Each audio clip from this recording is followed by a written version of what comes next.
Shana Tova, everybody.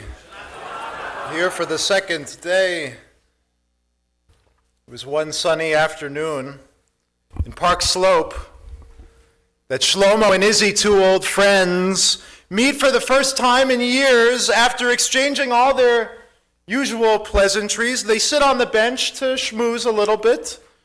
And Shlomo says to Izzy, "People are telling me, Izzy, that you don't go to shul anymore. Can it be true that you no longer believe in God?" And Izzy looks a little nervous, a little uncomfortable, and quickly he just changes the subject. Next afternoon, they meet on that same bench again. "You must tell me, Izzy," Shlomo says, "don't you believe in God anymore?" Izzy replies, "Here is a straight answer to a straight question. No, I don't."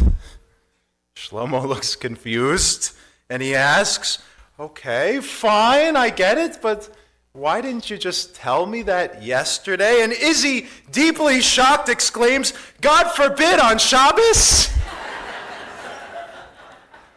Our relationship to our faith is complicated. Our relationship to our sense of peoplehood, that's pretty straightforward for most of us. I feel like a Jew deep down, but our relationship to our faith, to mitzvot, to God, to our responsibility to come to shul, for so many of us, that's not as straightforward, not easily labeled in a single box on that spectrum of religiosity from least observant to most observant. Each of us live very different lives Jewishly.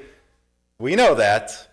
Some come to shul every night and open the book, but don't really pray. And some come once a year, but when they do come, they pray with the fullness of their whole heart, and they just pour out their prayer. We know that some don't keep kosher at all. Some keep kosher inside the home, but not when they go out. Some have 3 sets of dishes and use all 3. Many have 3 sets of dishes and use only 1 set. Some keep kosher every other Tuesday. It's been said that Jews, regardless of belief or disbelief, all pray the exact same prayer, only with a different dialect. The traditional Jew says, "Shema Yisrael Adonai Elokeinu Adonai Echad." Not to be outdone, the atheist Jew prays, "Shema Yisrael Adonai Elokeinu Adonai Echad." Still not to be outdone, the agnostic Jew wants to beat the atheist Jew, and so he prays, "Shema Yisrael I don't know, Elokeinu, I don't know, Echad." My friends, to be a Jew is a complicated thing. And it's more complicated than any other time of year right now, because it's at this time of year and the weeks leading up to the holidays that everybody comes to me with questions about the G word. And when I say the G word, I don't mean God, I mean guilt. That's the G word that people come to me with in the weeks leading up to the holidays. "Rabbi, if I skip the second half of the service, am I a bad Jew? Rabbi, if I skip the whole second day, am I a bad Jew? Rabbi, if I use my phone a little when I get home, am I a bad Jew? If I do this, but I don't do that, but I do this, but I don't do that, does that make me a bad Jew?" And I'm here to remind you this morning, wherever you are on your personal religious and Jewish journey, that I, as your rabbi, don't believe in good Jews and bad Jews. That's not my thing. To me, those aren't the categories. To me, there are only 2 types of Jews. There are the Jews who, like Avraham in this morning's Torah reading, turn to God and say, "God, I may not understand you. I may not fully relate to what your mission is for me as a Jew. I may not even fully relate to who you are, God, all the time. But Hineni, Avraham says, I am here and I am willing to strive and to grow and to lend my presence to Jewish community and to stand up and say, I will claim my birthright as a Jew, though my relationship to it may be very personal and very complicated. I am willing to try. That is a Hineni Jew, to invest. There are no good Jews and bad Jews. There are Jews, all of us on a spectrum of religiosity and relationship to our faith. There are Hineni Jews and Jews who are not. Jews who say, here I am. And sadly, Jews who say, there you are. And that's the difference. You know that a Torah that is missing even a single letter cannot be read. It isn't kosher missing one letter. And the mystics in the Kabbalah tell us that every single letter is like a Jewish soul. And that means that without you, without the soul that you lend, what you add to our community, what makes you a unique contribution to Jewish life, without that letter, we are incomplete as a people. The scroll can't be read. So I ask you to reflect today and this season. What is your letter in the scroll of the Jewish people? What does it look like? What does it feel like? What does it contribute? What is holy about it that can and should be nurtured and reaffirmed in the coming year? You look at the statistics. I see the Pew report every single year, and every single year, my jaw drops a little more.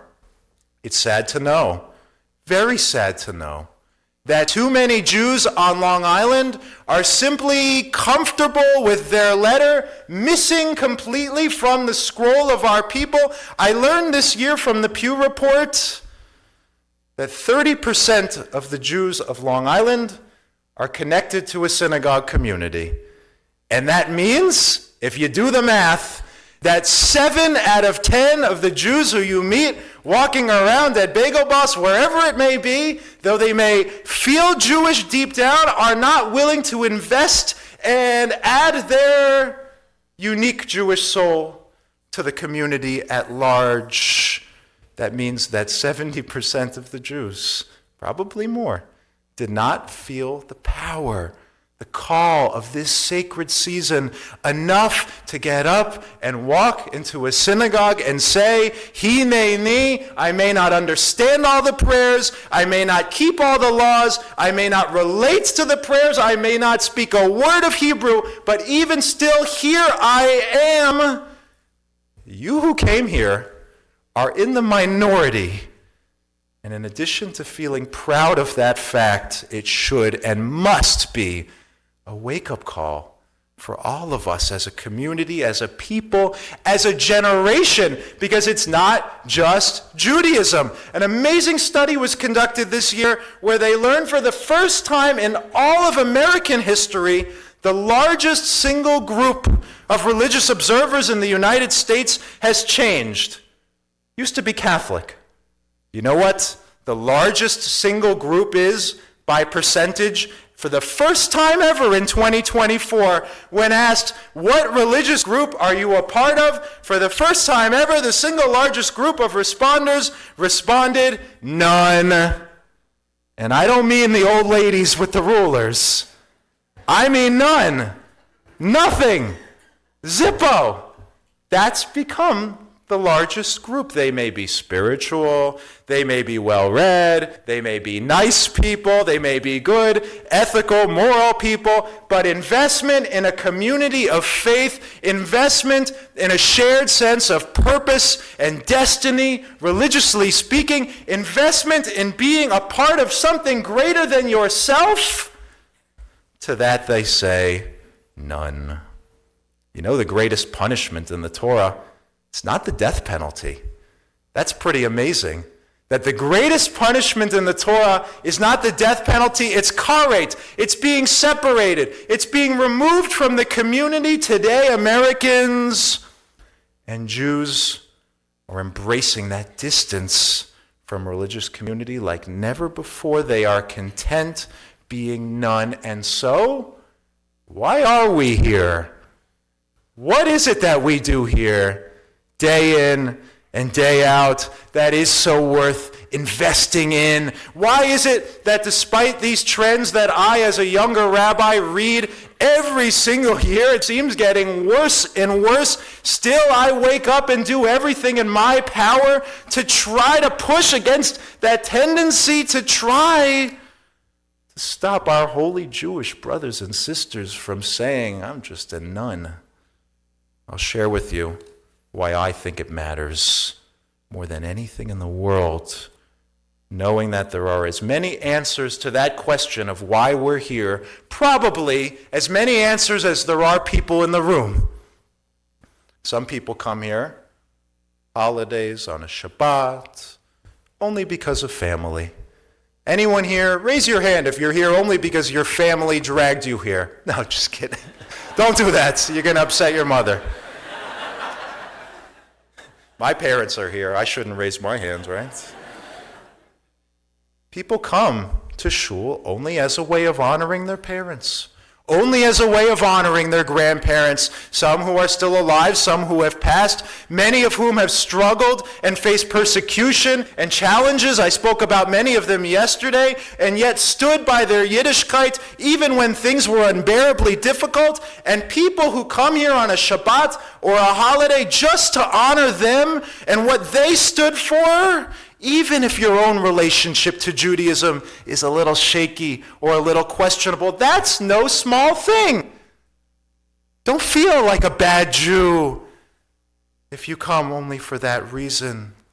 Those who come not because they really understand or even like it sometimes, but because they know how proud their parents or their grandparents would be, people whose names they carry. They are simply unwilling to lose that link in the chain of our history and our ancestry, and that coming out of a little sense of guilt in that way, it doesn't make someone a bad Jew. On the contrary, that is really powerful stuff. I wish everybody felt a little more deeply that it shows that love that we have for who we are and our past. It shows that dedication to who we will be into the next generation. It shows a selflessness and a respect. And when our Torah says in the Ten Commandments, Kabed et avicha ve'et imecha, honor your father and honor your mother, it doesn't just mean when they're alive. It means when you take that 15 minutes, less, 12 minutes, I've timed it, to come for an evening minyan and say Kaddish and hold them in your heart. It shows a sense of responsibility and a love to them. It makes them alive in this world again. That's no small thing. You know the one about Jewish mothers and guilt, right? 3 Jewish mothers sitting on a bench arguing over whose son loves her the most. First one says, my son sends me flowers every Shabbos. You call that love, says the second mother? My son calls me every day. That's nothing, says the third mother. My son is in therapy 5 days a week, and the whole time all he does is talk about me. Guys, for so many of us, when we talk about God and when we talk to God, when we are opening the prayer book, who are we really talking to and who are we really listening for? They're the ones we love and the ones that we miss, the ones that we come here to honor through our traditions. When Moses spoke to God at the burning bush, I'll remind you, he heard God's voice, not in some lofty, mystical, far-off voice. He heard God's voice in the sound of the voice of his father Amram, a voice that brought him comfort and closeness and strength. If we come here for nothing else other than honoring and lifting the spirits of those who came before us, then we've done good. We owe it to them to make their names and their values and their stories come alive again in this world through how we live as Jews this year. Say Hineni, here I am, and they are here through me. It's a powerful thing. Others come to shul for a very different reason. Others come because they just like to be social. They come because they have found in Jewish community friendships that are more deep and more lasting and more rich than other friendships they found in life. It's like the one you know about the two guys who come to temple. Howie comes to talk to God. David comes to talk to Howie. And people say, if I just come to shul to schmooze, does it make me a bad Jew, Rabbi? That's no small thing either. We can't discount the need to be together. Now more than ever, I spoke about it yesterday. We are more alienated, more ostracized from the larger world, for our Jewish convictions. We have a world pointing a finger at us, and now more than ever, we can't discount the value of friendship and Jewish friendship. The idea that you can come into this building, if you haven't been in months, if you haven't been in years, and you know at 8:30 at night when you walk in for that minyan, someone will shake your hand, someone will ask you how you're doing, someone may give you a hug, and they will embrace you. That's Temple Beth Torah.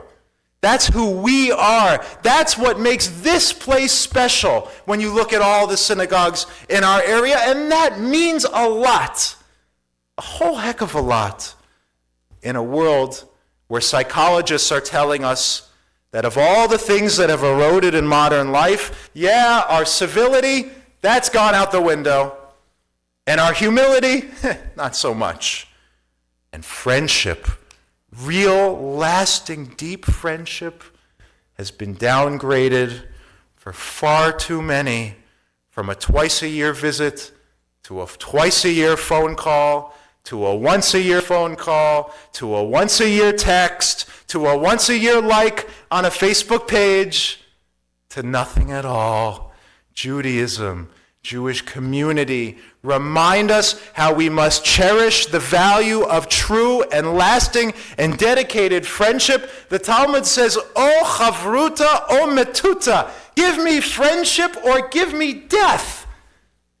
As if to say that a life without friendship, a life where we just try to go at it alone without the blessings of others, is a life without fullness.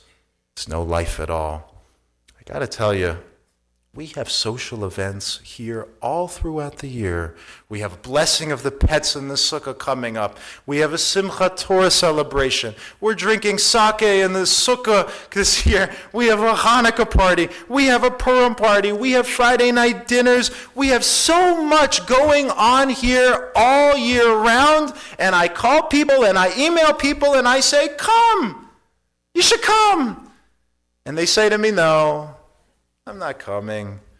I don't really know the people who go, and my friends aren't really there. And so let me set the record straight right now. Come and bring your friends and add to the fullness and the joy in our celebration of Jewish life here at TBT this year. The cantor, our board, all of us, we can put together the best programs with the best food and the best music and the best entertainment, but it's not about that. All those things do nothing if we don't have people coming to share in our celebration, to share in our joy. We have a thriving and a lively Jewish center here at TBT with so much potential. How much more so it could be if you want it to be. Not on me. I worry tremendously about the next generation too when it comes to this issue. Not only who are turning away, it seems, from organized religion, who are turning away from social events held in religious community, but by all accounts, who are turning away from friendship and, yes, even social interaction as a whole. Maybe you know the book that was a bestseller this year. The book was called The Anxious Generation. You heard of this book? The author talks about what he calls the great rewiring of childhood. And he says, what we all already know, that we have moved officially from a play-based childhood to a phone-based childhood.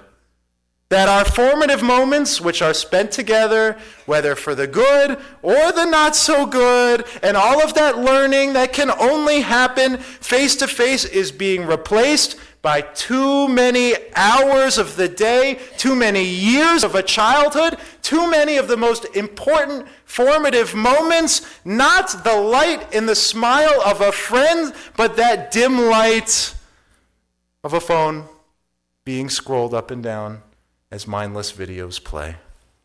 Perhaps it is on this generation of Jews, at a time when so many Jews are holding their simchas and their life events privately, when the thought of having a kiddush here at the temple for your birthday or your anniversary doesn't even cross most people's minds.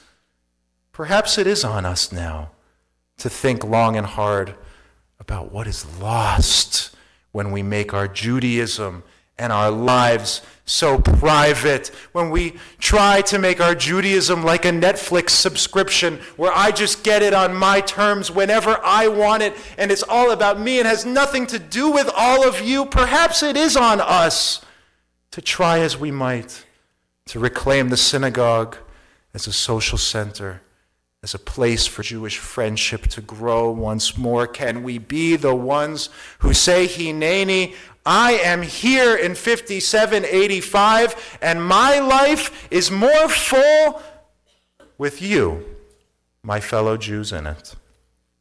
Most important reason, I think, to remain connected to Jewish life, to Jewish community, to write boldly our letter upon the scroll of our people in 5785, to resist becoming a nun, but to say with confidence, Hineni, here I am, is the reason that gets overlooked far too often. And for me, it is the most important, and that is spiritual growth. As Jews, we are so practical and so smart and so often too embarrassed or too nervous or too closed off, or we've never been given really the opportunity, we've never been exposed in the right way to remember that we are here first and foremost in this room right now and every time we walk into this sanctuary, not to read the prayer book as if it were a newspaper, not to listen to some nice Jewish songs, not to look around and see how everyone else is doing and what they're wearing, though that stuff is important. But to look within and strive to grow and renew and recommit as human beings in our relationship with those in our lives where those relationships are broken, to look within at that which is fractured within our own souls and to strive to create a year that's in keeping with who we want to be. It starts by honoring the fact that even if you are more practically minded, even if you shy away from words like God or spirituality or meditation, all of us in our busy and distracting world are in need, desperate need of what a sanctuary provides, which is, if nothing else, a little time and a little space and some inspiration to simply pause and hit that pause button on life and look within and check in on the state of our souls. Maybe you know the story, which I love, about the town of Chelm. What were the Jews in the town of Chelm known for? Anybody want to call it out? They were pious but not very smart. Two citizens in Chelm got involved in an argument about how people grow. One was convinced that people grow from the ground up. The other was just as sure that people grow from the head down. Each gentleman was able to cite evidence in support of his opinion. The one who believed that people who grow from the ground up said, just look Just look at the army as it marches by. You'll see that I'm right. None of the soldiers' heads are the same level, but all the soldiers have their feet on the ground. That is proof that people grow from the ground up. The other argued that if you look at the members of the marching band as they pass by, you'll see that the pants of their uniforms don't at all reach their shoes. Some of the pants are a little long, some of the pants are a little short. That, he argued, surely indicates that people grow from the head down. Since they couldn't resolve this disagreement, they went to see the rabbi. Each man explained his belief about the method by which a human being grows, and the rabbi listened to them both, and he said, "My fair gentlemen, it is not that humans grow from the top down or from the bottom up. It is true only that they grow from the inside out." That's what we do when we come into the sanctuary.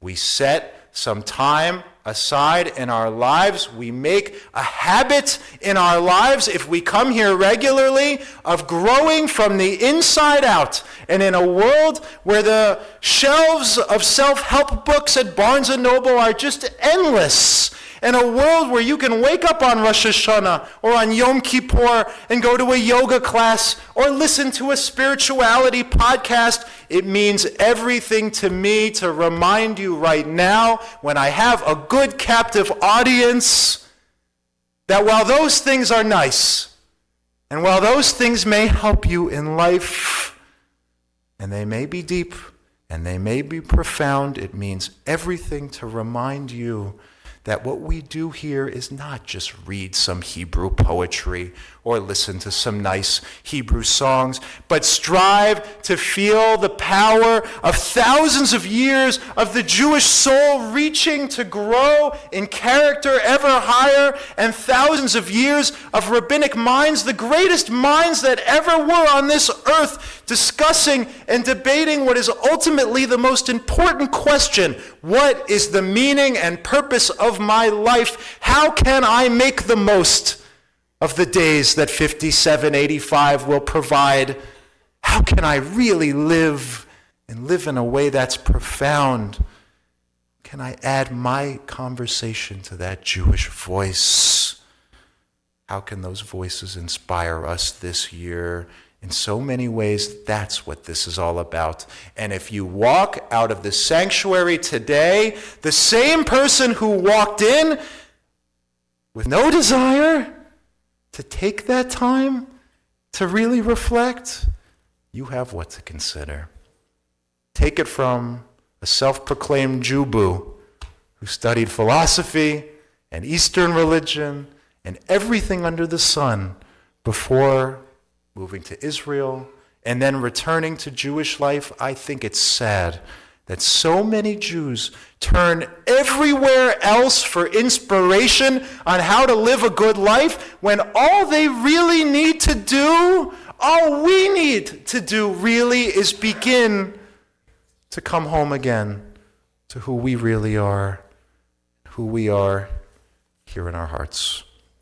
My friends, there are so many reasons to resist becoming a nun. There are more reasons than I can speak about in one sermon, but at a time when our friends, when our family members, children, or spouses, and people we know may be deciding to leave a synagogue, at a time when they may be considering the value of joining a synagogue, putting a price tag on the state of one's soul and one's connection to the Jewish people, don't give up on what we do here. It is too powerful and too important. Too many Jews in 57, 85, and 86 and 87, if you follow that trend in the Pew Report, will forgo their precious place in the seats of this temple sanctuary and all sanctuaries. They may not be bad Jews. Would never call them that. But they will turn away from their place among our people. They will try to go at it alone, and that is a loss to mourn and a cause for us to take up. Like Jonah in the Yom Kippur story, who said, only after running from God for a really long time and finally having it catch up with him, Ani Yehudi, I am a Jew. Don't run. Don't run. Whether you're here only to schmooze, only to honor your parents, only because you like the quality of the tuna that Juan makes, only because you need a 15-minute break from the demands of your life, or for any reason that speaks to your heart, find your Jewish way this year and cling to it and reaffirm it and return to it and keep walking it. This is just too precious, and we have fought as a people too long and hard for any Jew to say, I am a nun, for any Jew to say, there you are, rather than here I am. Atheist or agnostic, pragmatic or pious, we are a diverse and beautiful tapestry of Jews, each of us with a letter to write upon the scroll of our people. It is a 5,000-plus year-old story, and it will not end with us. On the contrary, we are the most privileged generation of Jews who have ever lived, and we have every opportunity to flourish together. There are over 100,000 Jewish homes on Long Island. That means that even if there were 100 synagogues, all of them would have 1,000 members if everybody listened to what I'm talking about. We have an opportunity to flourish like never before. The choice is ours. May we all, and our friends and our family members, try to choose wisely. May the story of Jewish life that we write this year here at TBT and in our world be one which our ancestors would be proud of, one which our children and our grandchildren will be inspired by. Like Avraham, who said it thousands of years ago, may each of us, in our own way, and it's unique to us, say, Hineni, here I am, here we are. Even if it's complicated, I will cling to it with love and respect and devotion. I will lend my story, the story of our people, and I will write upon that eternal scroll the letter that defines my soul. Shana Tova.